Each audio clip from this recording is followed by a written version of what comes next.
voorgrond en agtergrond. Maats, ek het 'n piesang neergesit en 'n appel. Wat sien jy voor en wat sien jy agter? Voor sien ons die hele appel en agter sien ons net dele van die piesang. Kyk mooi. Nou dit was maklik, maar nou gaan ons dit teken.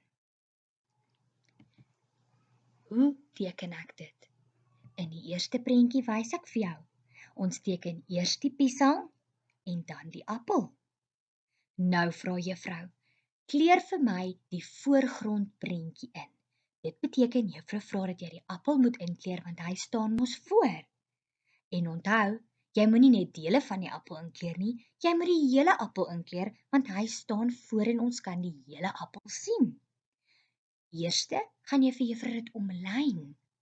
Jy gaan al op die lyn in die ronde sodat jy weet wat om in te kleur.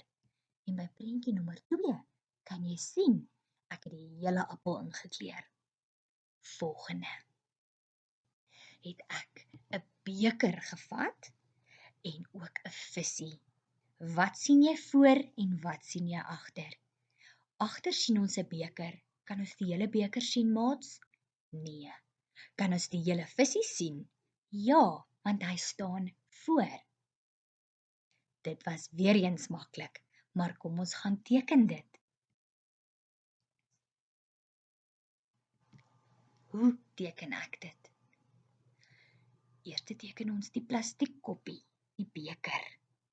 En dan teken ons die visie. Nou maats, juffrou vra weer. Kleur vir my die voorgrond prentjie in. Nou wat staan voor? Die visie.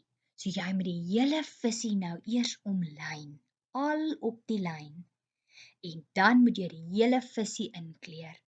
Kyk mooi. Van links na regs. Maats, gaan oefen nou met nog voorwerpe.